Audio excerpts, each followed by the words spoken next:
Good, thank you. Good. Well started. All right, so I would like to start us off today first by saying good afternoon to everybody and welcome to the Language of Acceptance webinar. My name is Tracy and my co-host today is my lovely Stephanie. Hi everybody, thank you for joining us today on this somewhat rainy Thursday afternoon. Yes, it really is very rainy today, but at the same time it makes us feel so cozy and relaxed. So I'm looking forward to our chat together. Me too. We are deeply grateful to have each and every one of you joining us for this really important topic that both Stephanie and myself are extremely passionate about. And you will see that as we break down the session today and how we get through it with all our questions. So kindly note that your camera and your mic have all been turned off for you. So we would like to invite you to just sit back and relax with a lovely cup of tea or a coffee in a space that makes you feel calm, comfortable, and ready for this lovely conversation today. I would also like to introduce Stephanie a little bit more so you guys can get to know her. Stephanie is a mom of two, and she is one of our EtonHouse Broderick parents. As a parent educator, she has 15 years of experience in this education industry, both teaching children and adults, which is phenomenal. With the arrival of her own children, she was inspired to work more holistically in supporting families within the respectful and mindful parenting community. Stephanie hosts parenting book clubs. She facilitates workshops. She counsels in online parenting forums, and she organizes playgrounds in nature so families can access ongoing support with your parenting journey.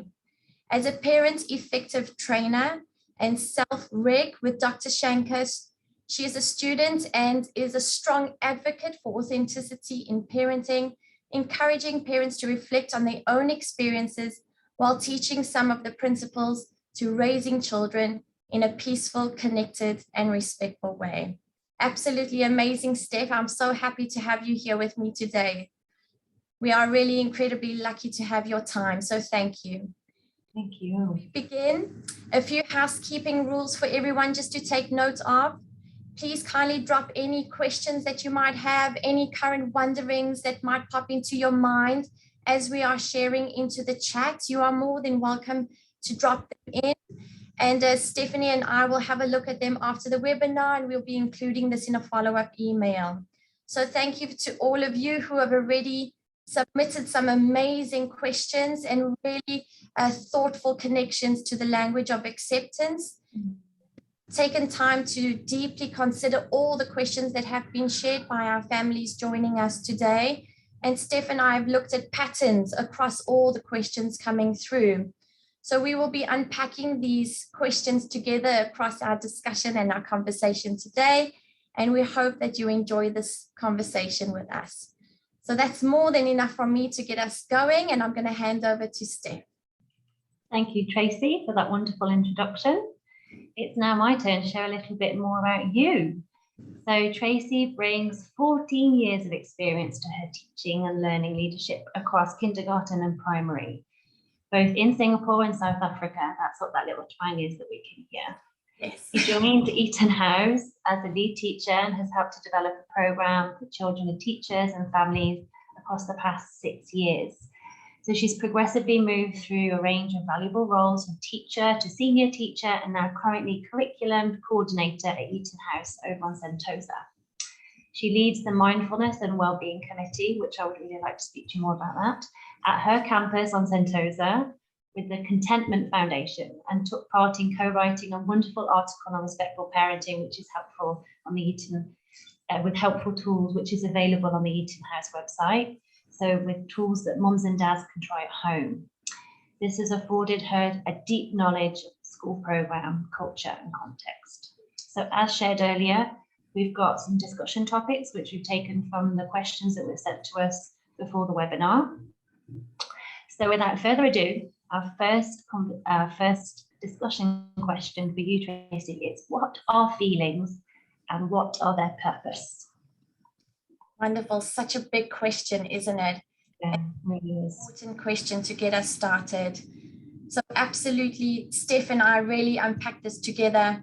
And for us, feelings and emotions is all about communication. It is a human form of self-expression. And when we look at it through that lens, it really opens us up into understanding emotions with more depth, more empathy, really considering the what is happening, the why it's happening, and the how we can move forwards together.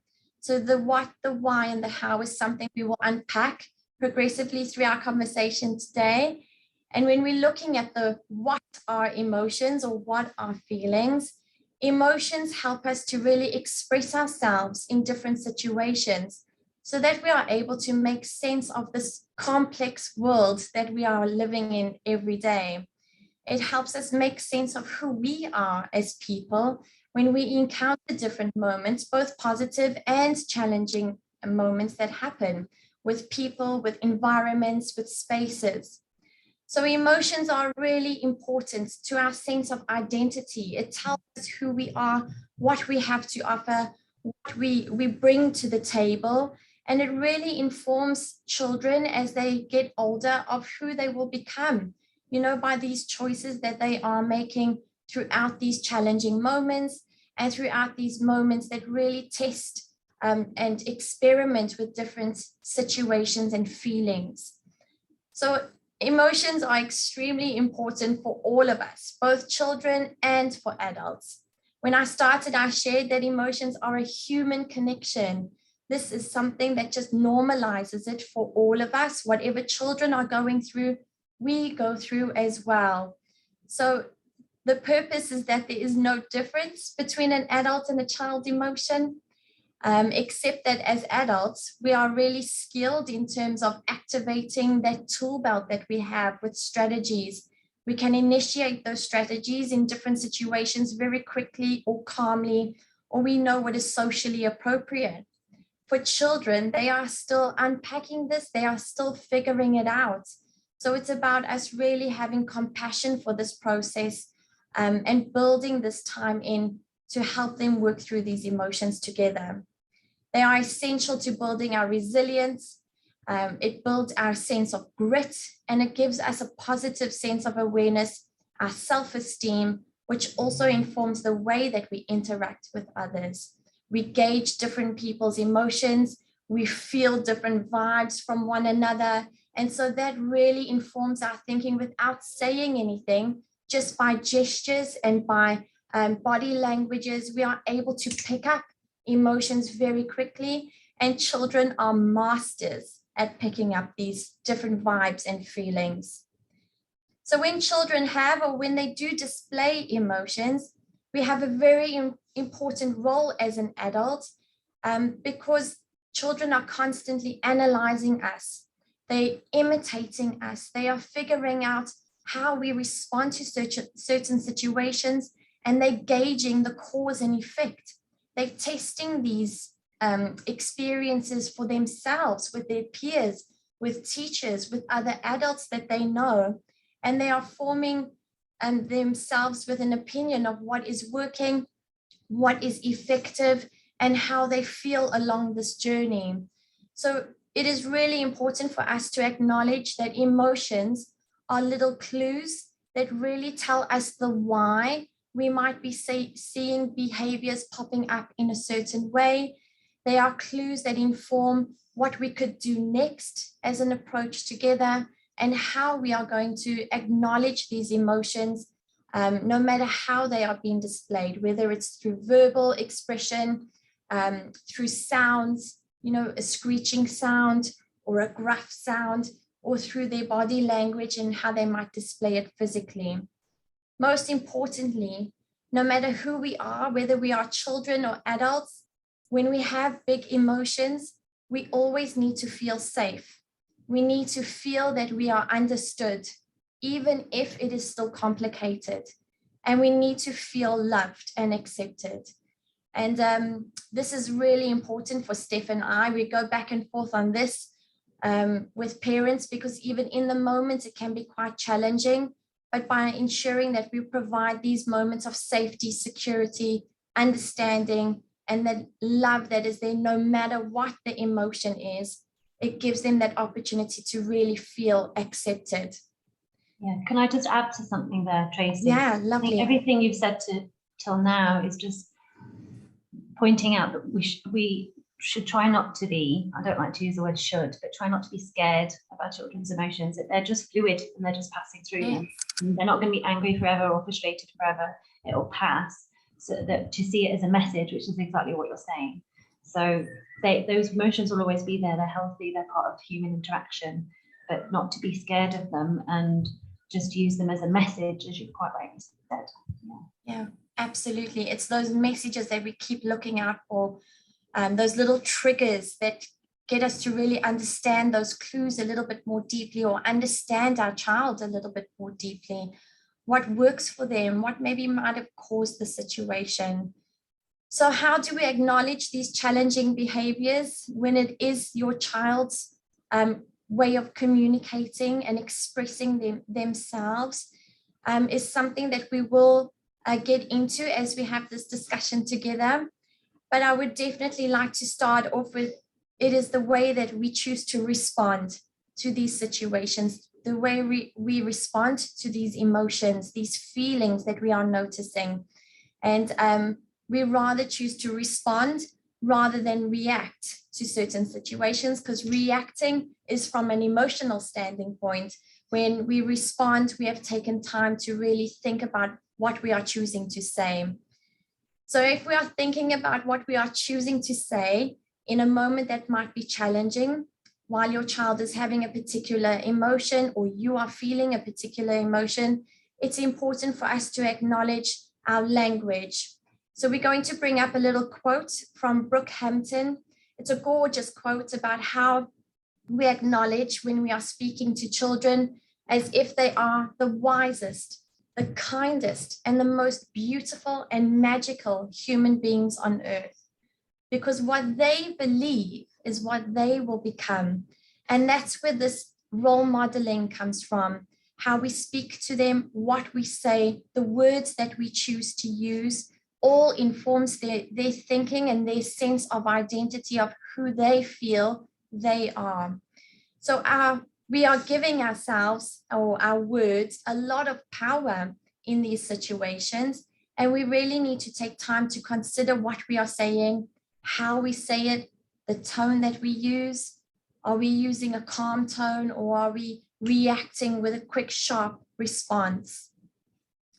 When we think about our words, we need to just take a few seconds. We need to pause. We need to breathe. We need to reflect. And then we need to engage. As an adult, these steps happen quite quickly for us, and we can move through that quite easily. In certain moments, it doesn't happen because real life is happening all around us all the time. But it's just nice to know for yourself and to be kind to yourself that you can give yourself time to respond to a situation. You don't need to respond instantly to fix it. So we are role modeling effective communication. We are narrating to children what we see, what we hear, and what we think might be going on, what might be swirling around their bodies. And this helps them to really be, or for us to be, advocates for their voice, that little inner voice that's happening inside their bodies. We can express that for them and give them vocabulary. So the purpose of emotions or feelings is knowing and understanding that feelings are accepted, no matter who we are, no matter where we are, and no matter when this happens. Acceptance for all our perspectives and all our opinions, because ultimately in the world out there, this is what we need to do with one another. We are collaborating as adults, we are having meetings, we are listening to different perspectives, and we need to find out how to work together and support one another, even when we have these emotions. So for our second question, and as we unpack this more, I'm sure that this will become a lot more clearer with Steph's wonderful approach as well. We are going to look at what happens when feelings are denied? Yeah, that's another big question, isn't it, Tracy? Yeah, definitely. It's something that we come across a lot, actually. So I love this question, but before I dive in, I'd just like to say that I'll be sharing some personal experiences and examples throughout this discussion to help bring things a little bit more to life, because we're all parents here trying our best here to raise our children. And sometimes a personal example can help the community feel that you're not the only one at home struggling with a child. So back to the question, what happens when feelings are denied? So if we are in agreement with what Tracy just said, if we agree that feelings are signals, they're messages in our body that we're sending out saying something is not okay here. I need to have some awareness of what's happening. I'm not feeling quite okay. I'm not feeling quite right. So what happens when feelings are denied or ignored and not accepted by others? So the opposite of what Tracy just explained. But what happens is that emotions are repressed and they're buried deeply within us, and they build on top of each other. They might get mixed around, they might collide against each other, but the pressure starts building. And when we reach boiling point, it might just be one small incident and then we explode. So the explosion that can happen for both parents and children sometimes feels like it comes from nowhere. And often parents say, everything was fine. They went from 0 to 100 in 1 second. I don't know what happened. My favorite analogy here is that of a kettle.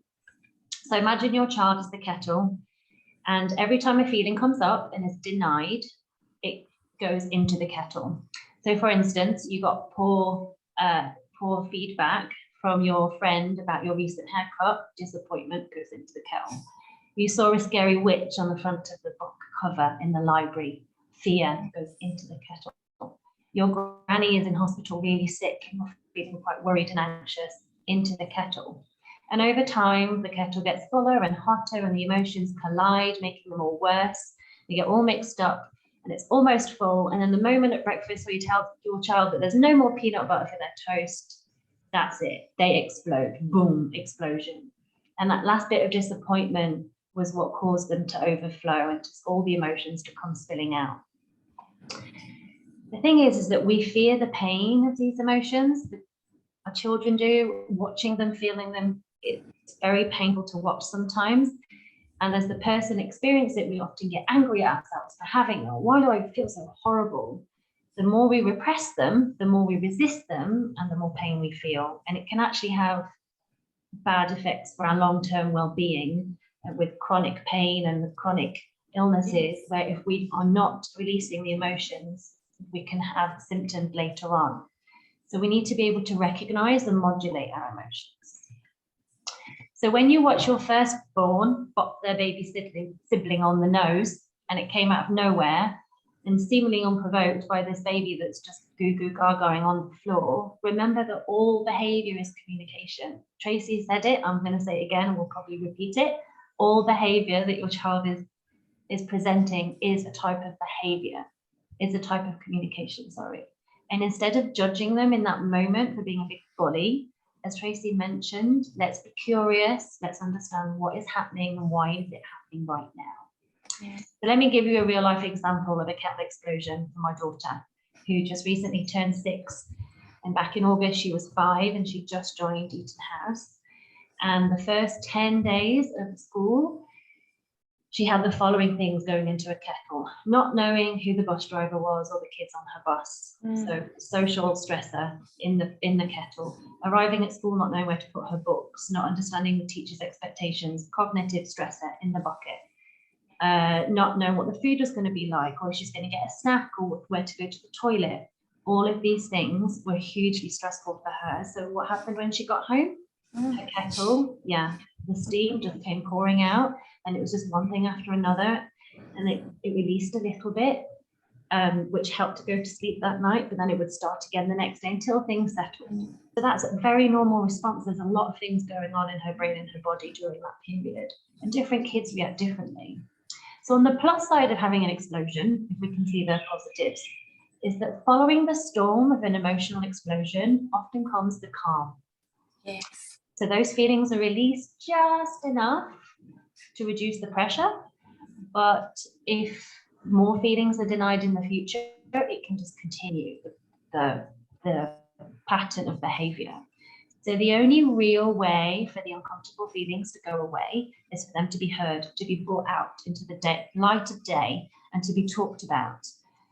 And that can be really uncomfortable for them and for us, which is why we call them uncomfortable feelings. So as parents, we're so quick to fix our child's uncomfortable feelings and block them and say it's going to be okay, or tomorrow's another day, or whatever it be. But we keep denying those feelings, and we deny the child the opportunity to process them and express themselves. So in what ways are we as parents denying these feelings? So I want to give you a trigger warning here. I'm about to give you some examples of things that parents normally say. Now, you might hear yourself said this thing before, because they are blanket expressions, default expressions that we may have been taught growing up. But my purpose here isn't to judge you. It's to raise awareness of the language that you might be using, which Tracy was talking about earlier. So awareness is always the first step of change. So if you do feel triggered by anything that I've said, please give yourself some self-compassion, deal with your trigger, and then come back to us if you can. So I'd like you to join me in a group activity. I'm going to give you a real life example of something that happened to my daughter recently and share with you some possible responses to her feelings. So the real life example is one of her best pals. We'll call her Billy, because I'm protecting the child's name here, but it'll be obvious to everyone else. So Billy and my daughter blow hot and cold. They're really great friends, and then they fall out. They're both dominant females. They both like to lead play. One day, my daughter came to me and she said, Billy told me she don't want to play with me anymore. She doesn't want to be my friend. Floods of tears. I'm really upset, Mummy. So if your child came to you and said that, which they might have done in the past, I want you to think about right now, just a few moments, including you, Tracy, on how you would respond to that, what your gut reaction would be. So the sentence is, Billy said she doesn't want to play with me anymore and she doesn't want to be my friend. What would your reaction be? I think instantly a reaction that comes to mind for me, Steph, would be, it's okay, don't worry about it. Very typical response. And then that's going to be one that I'm about to raise to the whole audience. So as I give you some possible responses, I want you to pretend to be the child in the situation, because it helps when you're empathetic to put yourself in the child's shoes. So I'd like you to consider, as I'm giving you some typical responses to that sentence that my daughter came to me with, I want you to think, how does it make me feel when my parent speaks to me like this? And is it helpful? Is it helping me come to a solution here? The first one is, stop feeling so sorry for yourself. What did you expect would happen when you called her Willy Billy? Yes. That's ordering. Next one. You'd better learn to be nicer to your friends or you won't have any left. Warning or threatening. Yeah. Ah, well, you win some, you lose some. There are plenty more friends in the sea. It's moralizing. Why don't you just go and say sorry, love? That's advising, giving solutions. Well, when you bully your friend and call her names, why would she play with you? Bullies like you don't deserve to have friends if you can't be kind. That one's quite painful to say. Yes. Judging, criticizing, and blaming. This is one that Tracy just did. Don't worry, my love. I'm sure it'll work itself out. Now cheer up. That one's reassuring, which a lot of us do. Yeah. And the last one is, what happened? What did she say exactly? What did you say? Why did you say that? So many questions. Yes. Stops them from thinking and feeling. So these are examples selected from Dr. Thomas Gordon, who's a clinical psychologist and pioneer in communication between parents and children. And he talks about the 12 roadblocks of communication. Now, I just selected a few there, the ones that I thought were the most impactful. The concept of roadblock is so apt because that's exactly what it does to the communication. The child is coming to you with a problem. My friend says she doesn't want to be my friend anymore. And we are denying and blocking that, the experience of sharing that and them allowing to express their feeling. It stops the flow of communication between the child and parent. Yes. So as you heard these responses from me, I'm intrigued to know, Tracy, how you felt when I was speaking to you. With any of them really stood out, and was it helpful as a child? I think definitely the criticizing and judging, and also it comes through with your tone. So the way that you've said it really informs my thinking about, oh, I've made a huge mistake, so I might self-criticize, or I might feel unheard, where I'm trying to actually problem solve, and you've just asked me a million questions, and I'm still trying to deal with the fact that Billy doesn't want to be my friend, So you're definitely the way that you've said it, and your tone and the words that you've chosen to use are something that we hear. What we say all the time, sometimes it's just innate. It just pops out of our mouths, and that's also okay, because it's all about the reflection, isn't it? Yeah. And if you're sat there thinking, I say some of these things because they are gut reactions, then you can reflect on it and you can repair. You can say, sorry, I didn't mean to do that. Do you want to tell me again what happened? I'm sorry you feel like that. So I think in this actual example, she came to me, and I think I said something like, you sound so upset. You have to mirror the level of upset. So it can be, oh, you sound really upset. It has to be, you sound so upset by this happening. And that Billy doesn't want to be your friend anymore. That's so sad. And then that opened up the conversation. So between us, she admitted she'd said not to call her Billy Willy. She didn't like it, and I carried on. So I think I'm going to go back to her house and with an apology, and then because this is the beauty of just hearing them out. Her apology, part of it was going to grab a bunch of hair stuff and a comb and going around to Billy's house.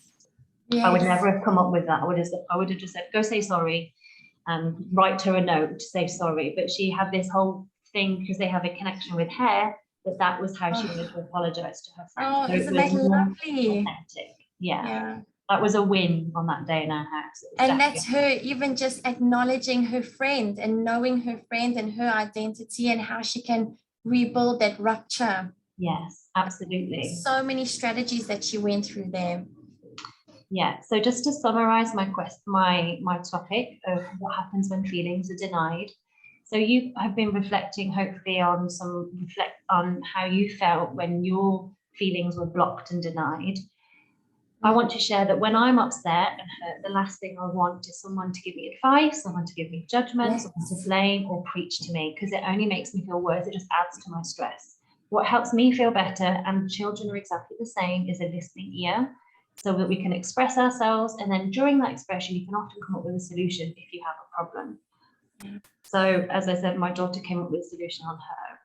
So listening with understanding and empathy is not something that comes naturally to most of us because of how we were raised.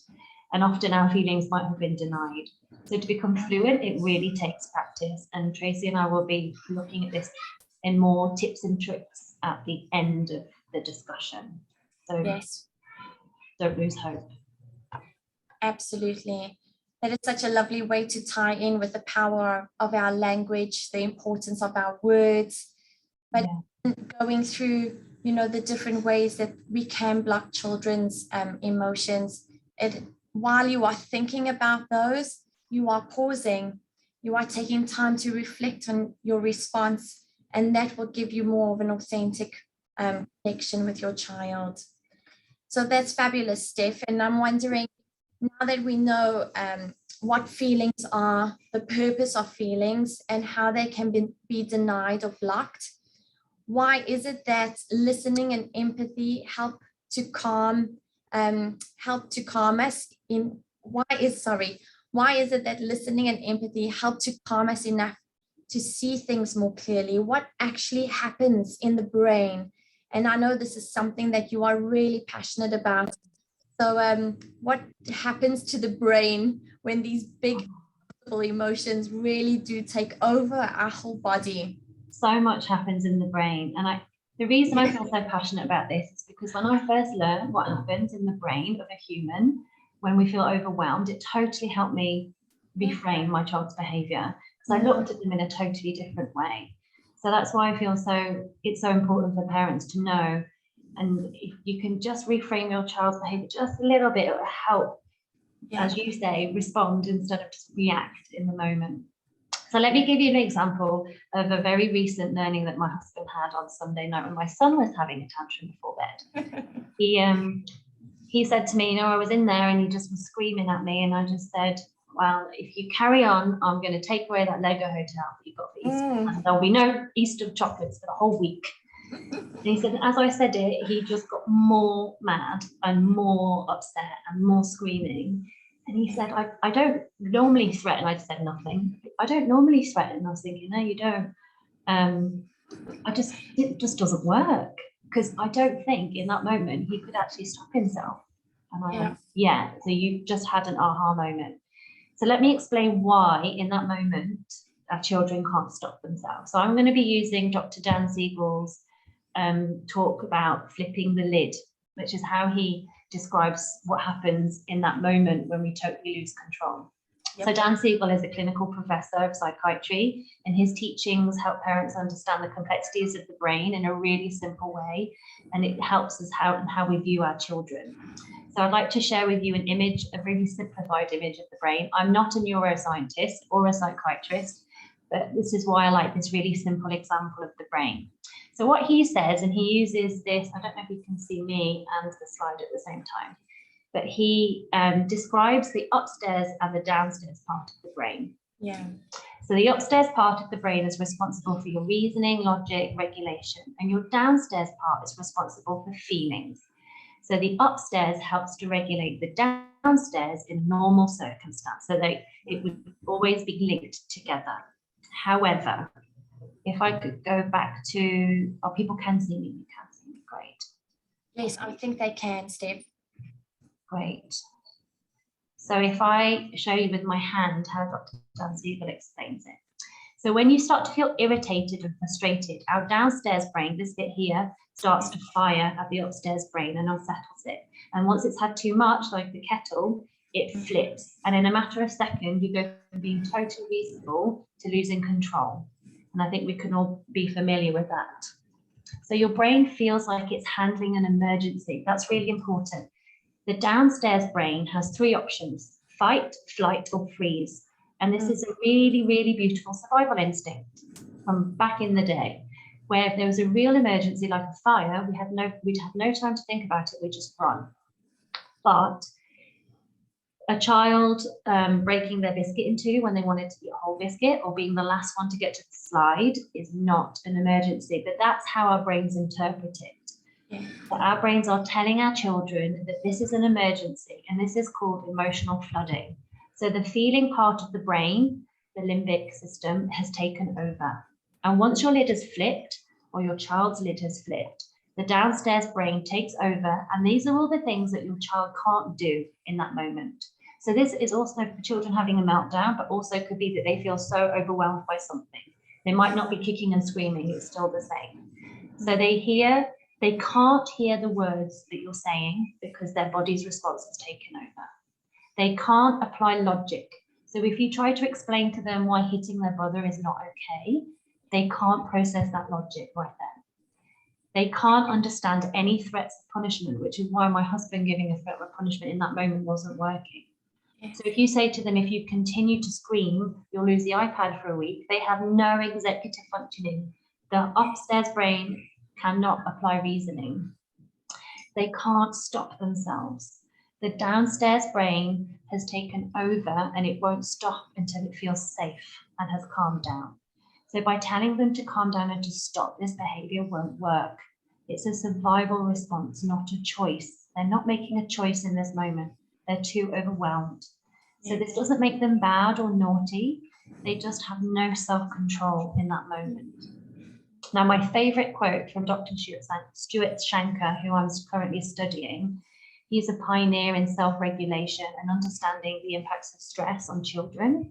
He says, they aren't giving you a hard time, they're having a hard time. So if you can reframe your child's behavior in that moment, which you might find very triggering, then you can change your perspective and how you react to it. You can just take a breath.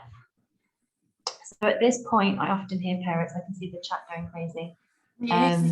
At this point, parents often say and question, but I need to let them know that that behaviour is not acceptable. It's not acceptable to hit your brother. It's not acceptable to throw things across the room. It's just not acceptable to shout at me and call me names.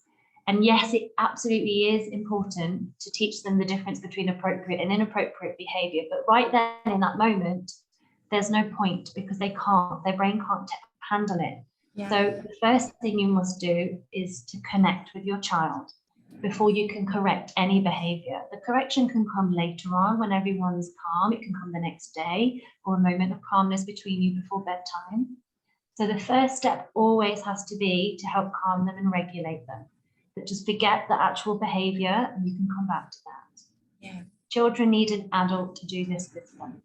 Yeah, we learn to co-regulate before we can regulate on our own. And even as adults, sometimes we still need a cuddle from the person we love to help regulate us. Yes. Yeah, we are still learning this too. So now we understand a little bit more about what happens when emotions take over. That leads us nicely onto discussion question 4, which is for you, Tracy. What are the biggest uncomfortable feelings children have? Yeah, Steph, I love that. I'm just going to tag back in. I love how you mentioned that even as adults or older children, we are all still working on our self-regulation. This is a process. This is a journey. This is dependent on any or every single situation because every situation is unique. So it's even though children only develop their cortex from age 3 to 6 years old, that is when the cortex is still actually being developed.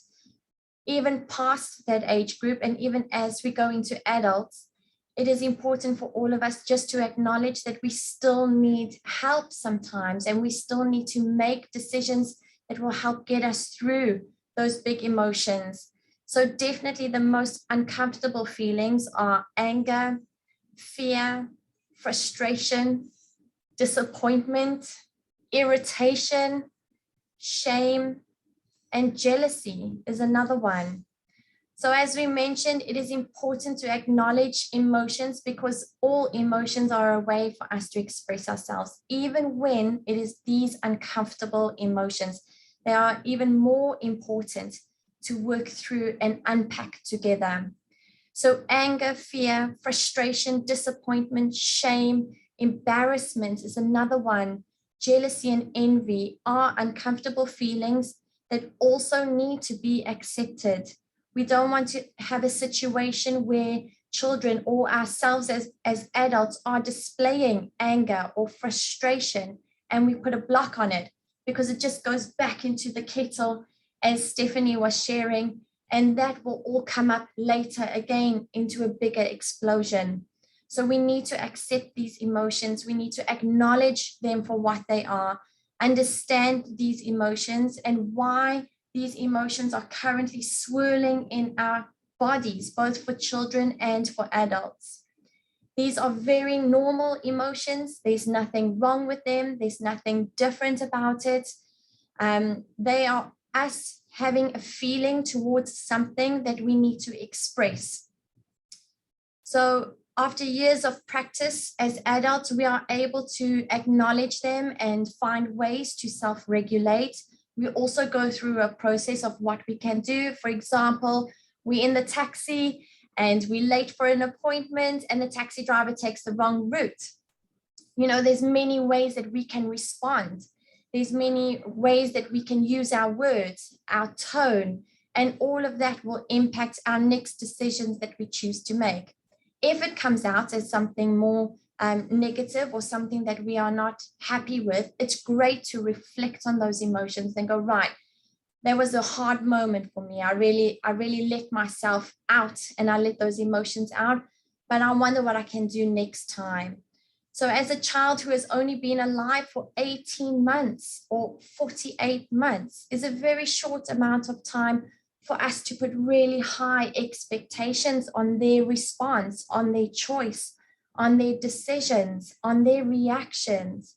And so we need to really unpack why these emotions are happening, these uncomfortable emotions. As natural inquirers, children also want to figure out, what is this feeling that is inside of me? What is happening in my body? I also don't know what it is. And so we can do that together. We can narrate it with them. We can give the emotion a name, and it just helps them to form that sense of identity again and how they respond to it. So this for me comes back to our image of child, and it is the way that we view children. Also informs the way that we approach different strategies. It informs the way that we use techniques and how we respond to heightened moments of different uncomfortable emotions.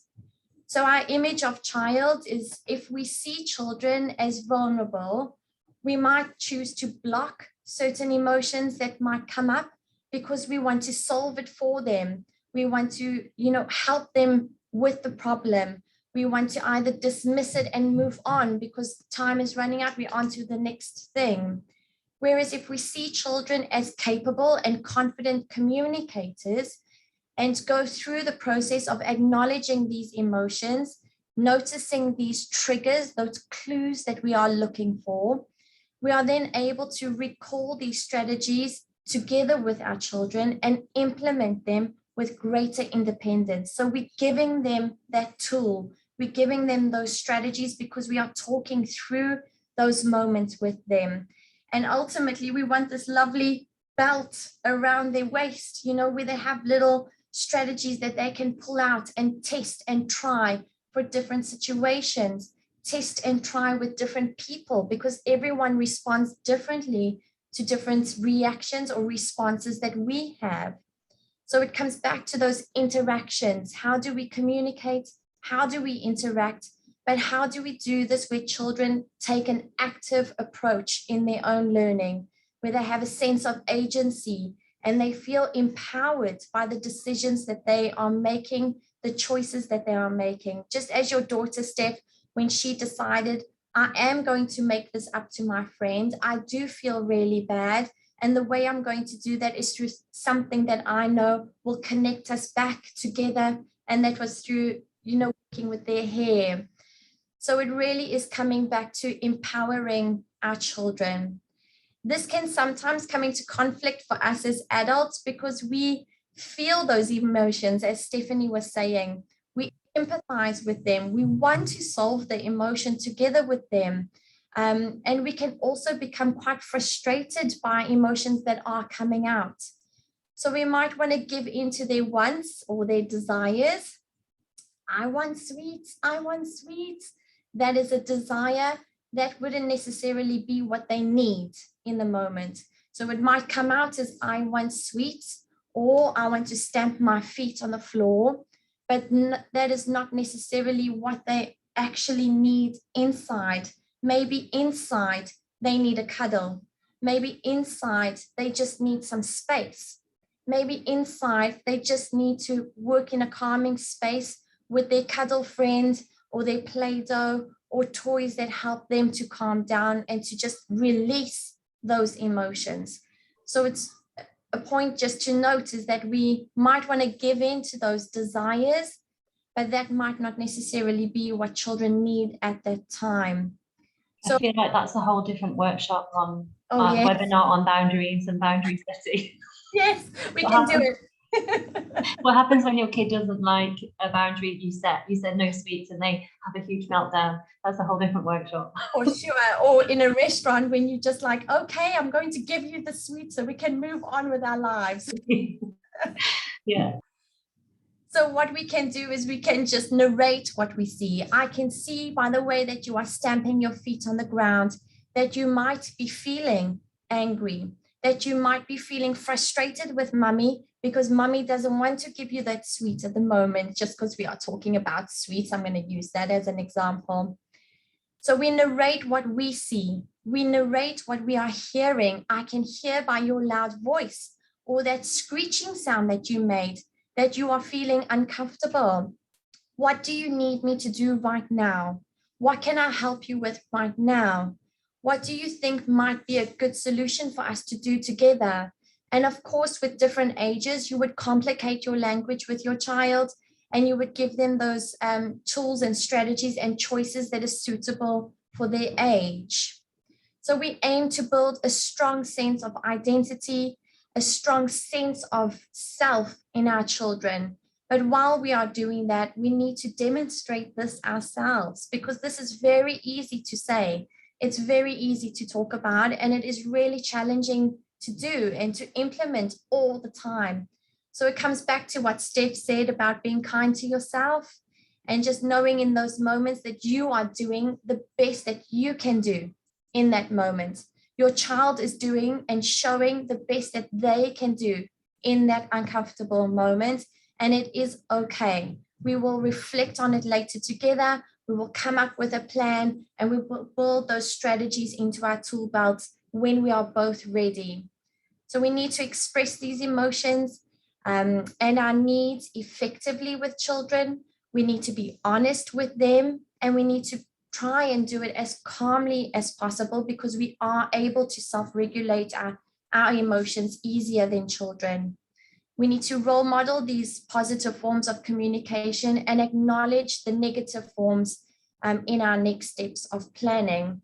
So what this means is really about us taking a moment to reflect on the situation, to narrate what is happening, and to give that time, pausing, and then tuning into strategies. We don't want to do the strategies, as Stephanie was saying, too early on while the emotion is heightened, because literally the brain is not ready for that. So something that we refer to is Kelso's wheel. It is a great strategy we use in schools, and many schools do choose to use this as well. Our parents have found this to be something really effective as a home tool. It is a great way to match strategies that are being tried at school with strategies that are being applied at home, because more and more we want to bring those two worlds together for children with home and school, and avoid that disconnect.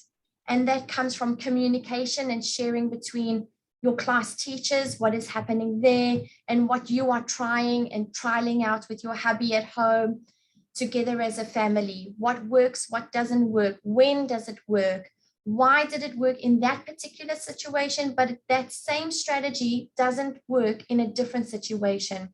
Those are those little clues that we are looking for to better understand what our children need and not necessarily what they want.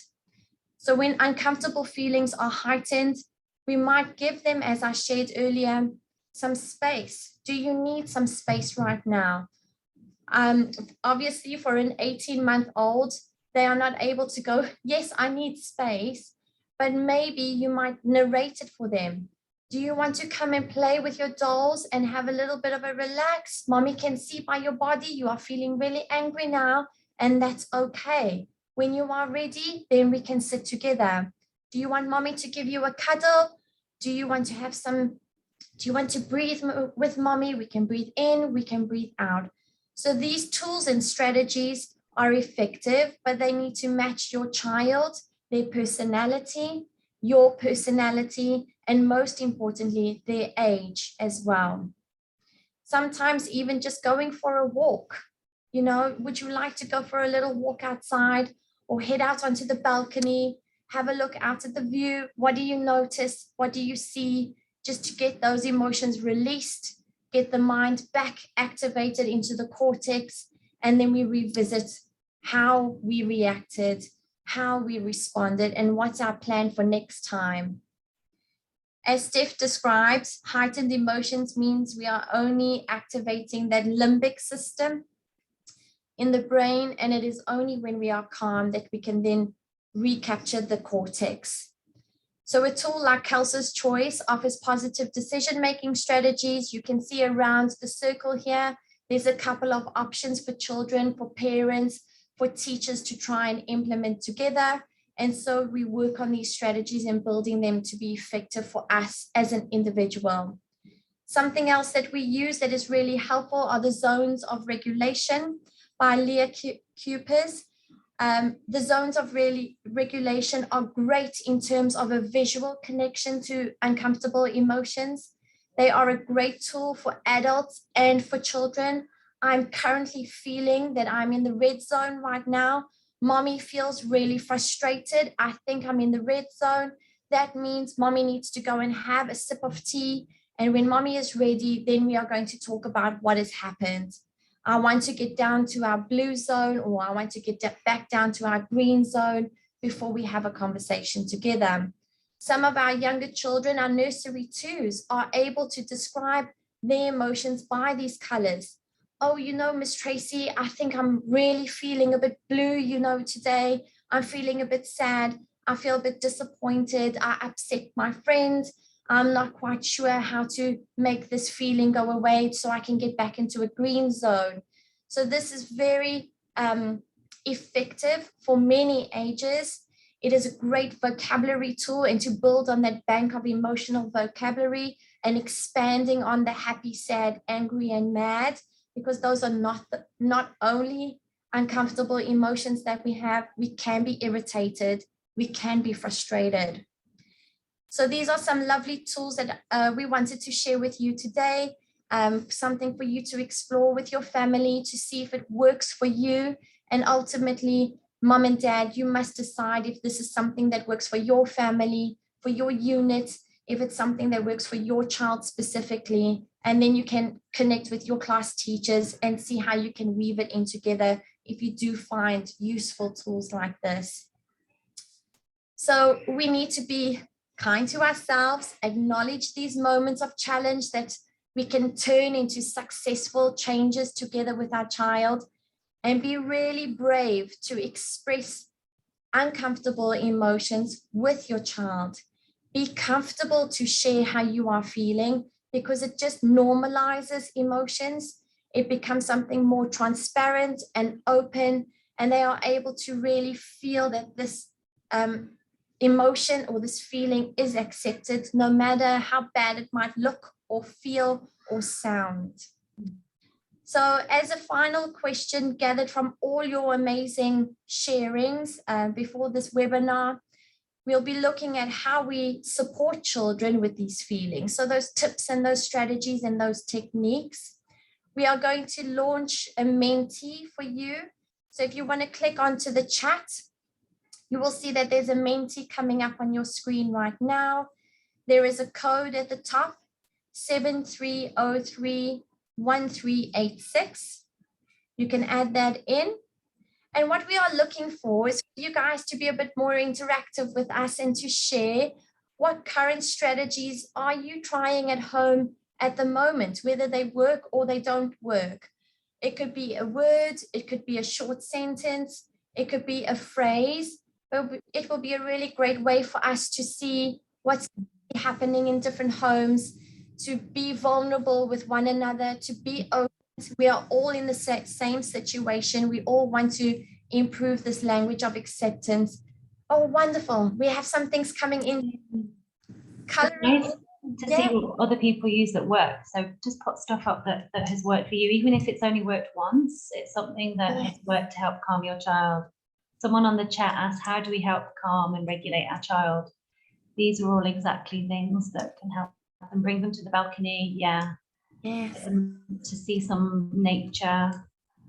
Drinking water, that is a fabulous one. You know, even just asking, you know, would you like a sip of water? I can see you really angry right now. Maybe if you have some water, it will help relax that feeling. I can feel your heart is beating. Put your hand, drink some water. Lovely. Yeah, get down to their eye level, be there calm. That one reminds me of, I always think of myself as the rock or the tree that's rooted when the storm is like going like this. I'm like, I'm just going to be stationary and just dig my heels in and just be the rock that they need right now. There you go. Yes. Sit on the floor. Everybody who's having a read now is going, oh yes, I've tried that. Thank you everybody for feeling so comfortable to share what you currently are trying. This is really fabulous. So some of the stuff that we're about to share with you is actually some of you are already using, which is amazing. I thought something about having chocolate afterwards. That was brilliant. That's to help replenish the stores of energy that they've just expended. Absolutely. So before we go into our list of tips and tricks, we've only got 5 minutes left, but we just wanted to share at this point, the biggest and the most effective thing you can do to help calm your child or help them solve their problems is to listen. About 80% of problems could be solved by helping them process their emotions. So listening really is the greatest gift that we can give them in the moment.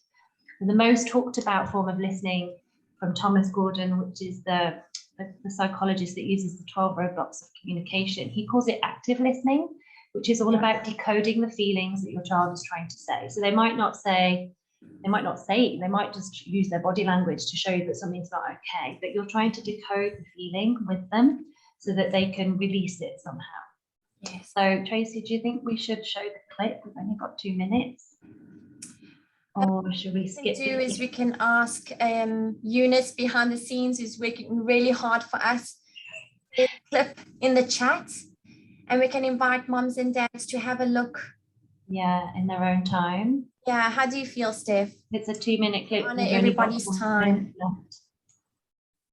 You feel good with that? The clip is from Everyone Loves Raymond, and the couple and Everyone Loves Raymond have just been on a parenting course, and he does active listening with his daughter, and his wife gets really annoyed about it, but he does it really effectively. So it really shows you how he doesn't use robots to communication. That's what his wife is doing. So if you wanted to look at that in your own time, the link is there on the chat. Thank you, Eunice.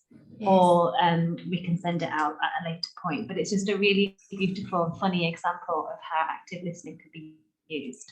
In the workshop that I'll be hosting in May, I'll be going in a lot more detail of how to use active listening, because it really is a difficult skill to pick up if it's not something you're used to. Yes. So,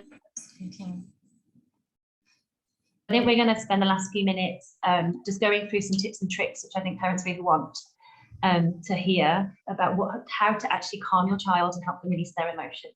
So what do we do in the moment of a big meltdown, Tracy? What do you recommend? So absolutely, first and foremost is we need to just de-escalate the situation. Being calm doesn't mean being quiet. It means that we are able to hold a conversation together, that our bodies are no longer overwhelmed, and all those sensations have calmed down a little bit more, and we are then able to discuss it together. The parent question that came through from the signups was how to help children when they are damaging things or hurting others. So absolutely, your family agreement or your house rules needs to take priority in this situation. I can see you are angry, but you are also hurting your body. So I'm going to remove this toy from your body so that you stop hurting yourself, and then you can let your feelings out. And when you are ready, I will pass it back to you. So safety takes the priority in any situations, absolutely, for themselves, for yourself as well, if there's any bumping on your body, and for others. So definitely that needs to come in as I'm sorry, this is our family agreement. We don't hurt anyone else's body. We are not going to do that right now. Maybe what we can do is just have some space so that you are safe and mommy and daddy are also safe. A calming space or a calm corner is a great way to really de-escalate situations. So things like having a music player, if your child really enjoys music, having their cuddly toy that's there that really helps them to settle, favorite books for them to read by themselves or with you, coloring in as some of the moms suggested in the Menti now, and some lovely smells, great to incorporate the whole body and all our senses. So some great smells or scents that are around. Maybe we want to go and smell the flowers outside, have a few breaths, and then when we're ready, we can have a chat. So after a meltdown, this can be a bit later on in the day, as Stephanie has shared already, or even the next day. Nighttime, bedtime, bath time are great moments to unpack plans with your child for next steps. So that is when you can really work together and find ways to de-escalate, calm, and plan next steps if we do feel this way again. Steph, is there anything you would like to share before we Yeah, before we close, I've got just 3 more tips, and we probably need about 3 more minutes. So if parents need to leave, please go ahead. If you can stay 3 or 4 more minutes, we apologise. We had so much we wanted to say. We've overly passionate. That's better than the rehearsal. So if your child is just sharing a problem with you, so there's not necessarily a huge meltdown, it's just something that's bothered them at school from that day. So not all children need to be kicking and screaming to need to be heard. So there are 3 really practical tips from Adele Faber's famous How to Listen So Your Kids Will Talk. So the first one is, instead of denying the emotion, name the emotion. So some parents think that an uncomfortable emotion when named can make them feel worse, but actually it helps to just validate the feeling. Then sometimes that will just go away. So for example, my mouse just died, your child might be really sad. Instead of saying, don't cry, it's only a mouse, we'll get you another one. It's really hard to lose a pet. That can be really sad when you love something. That could be enough. I mean, probably not just one sentence, it'll probably take a little bit more, but that's really powerful. One parent shared with us beforehand that their child is scared of bugs and loud noises. So a simple something like, the bug that flew in the window just then gave you a really big fright. Yeah, you didn't expect that was going to happen. And then you wait for them to unleash. The next one is, instead of questions and advice, acknowledge what they're feeling with a word. So this is kind of an invitation to speak. So for example, standard in my house, I can't find my Pokemon cards. I'll go, oh dear. And then you might go, oh, I think I might have left them in my room, or I think I left them on the bus, or I think, and then he might retrace the steps to let me go, well, I told you that, you know, if you keep holding them, of course you're going to spread them around the house. Yeah. So just a simple or oh dear, and see what they come up with. And the last one is, instead of long explanations, you can give them a wish or a fantasy. I really recommend you try this one. It can be really powerful. So this morning we ran out of strawberry jam and peanut butter, and true story. And something I didn't do, but I could have done with hindsight, is I wish I had strawberry jam, and I wish we had a strawberry plant right here, and I could just have a huge pot and just make you. And then my son went, or it could be as big as a tree. Imagine this jam pot as big as a tree. And then it kind of just, then he just let it go. The disappointment of mummy having not put that on the shopping list. So it's worth a shot.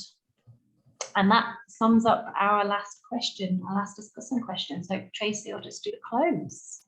Lovely. Thank you, Steph. So this for us absolutely has been a really powerful conversation. Great to have these talks together. If you have some mums and dads with friends around you, talk about these strategies, talk about what you've noticed, be really open about it. And thank you for being open and honest with us as well. This has really helped us to frame our conversation to get today. And we are grateful to all of you mums and dads for joining us during your lunchtime. Thank you for being here. Thank you to Stephanie for being a co-host with me as well. We hope you ultimately walk away with at least one or many ideas or just a bit of information that really helps you with your next steps as a family unit.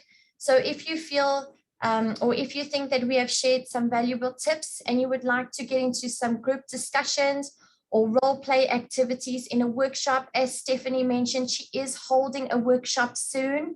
So we would like to launch a poll right now for parents to let Stephanie know, let us know when you would like to have this workshop, so that we are looking at the timing of the workshop here. We would either have it on a weekday evening or a Saturday morning. So Eunice behind the scenes has already launched the timing poll. You can see it visible now. Please do vote on your preferred timing, and this will really help us to find a way that best suits everybody's schedule. If you are interested to sign up for the workshop, type your name, your full name, your email address into the chat.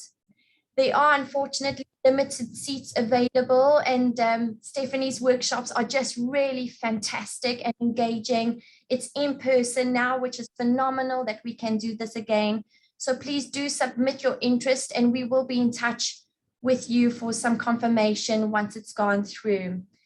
The workshop will take place at one of our EtonHouse campuses, which will be in a central location.